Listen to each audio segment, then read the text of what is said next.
Okay.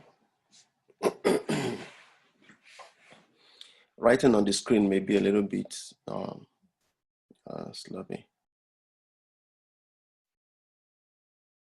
Okay, so this is just epidemiology, right? Based on incidence and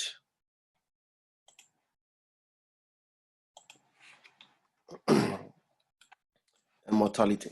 Okay, so we know incidence for generally the most common cancer remains what? Skin cancer.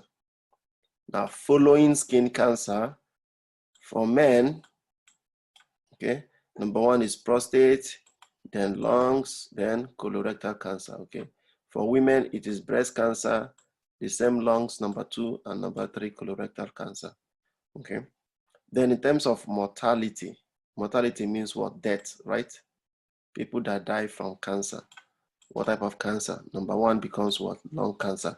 So it flips over. Number one becomes lung cancer, then for male, prostate cancer, for women, breast cancer, and number three is colorectal cancer.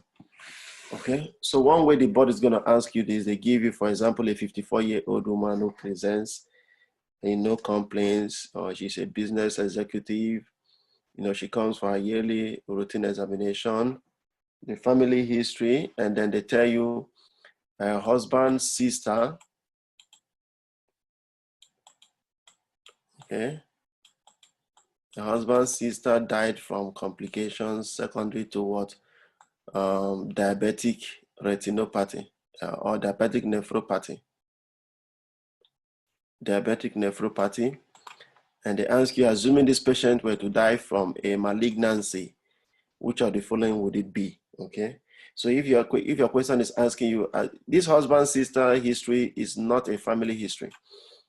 It's not a positive family history. Okay. Family history means the siblings and the parents.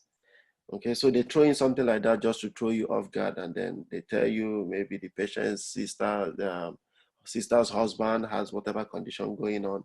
Okay. So if the question asks you, assuming this patient were to die from a malignancy, so they're asking you what? Mortality. If they are dying from a malignancy, number one remains what? Lung cancer.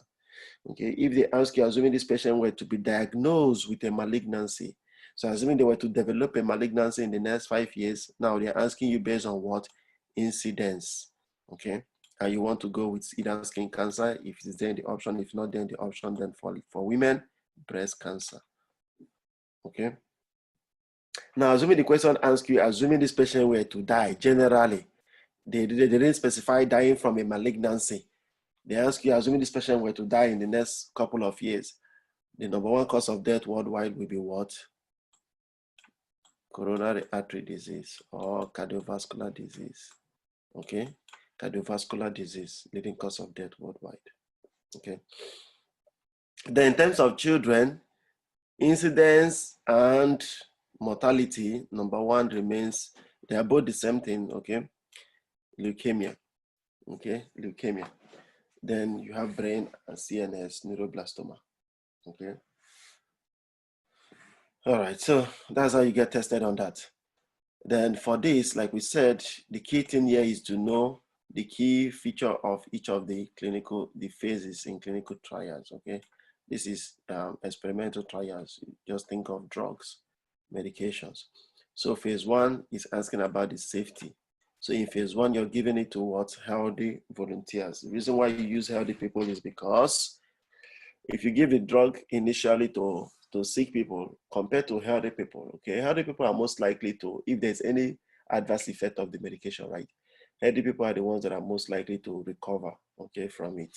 That's why you want to start with healthy people. Then in phase two, now you give to what? Small number of patients, people with the disease of interest.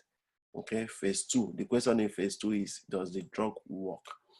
So it's assessing the treatment. Does the drug work? Treatment efficacy. Okay, optimal dosing and adverse effects. Then by phase three, this is where you now give the drug to a large number of patients, thousands of patients. Okay, randomly assigned, randomly selected and assigned either to the treatment or to a controlled group or a placebo. Okay, so it compares.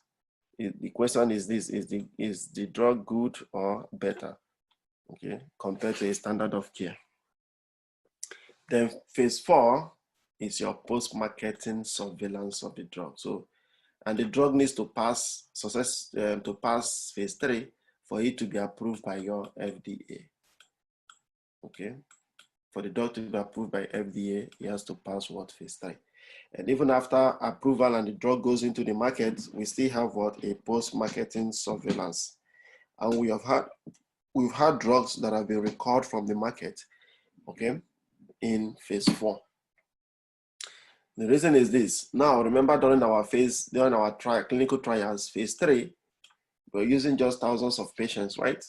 But by the time the drug gets approved, this drug will be prescribed to millions of patients all over the world.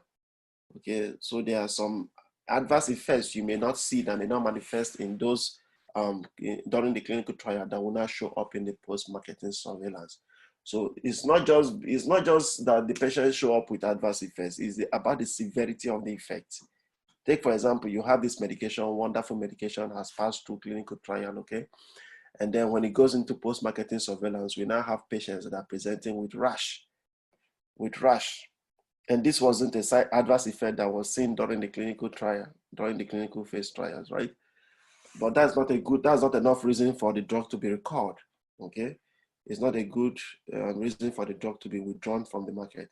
So you need to see what severe effects. For example, let's say patients are not coming down with kidney injury, with some nephropathy, or even death, okay? Coming down with death, patients dying.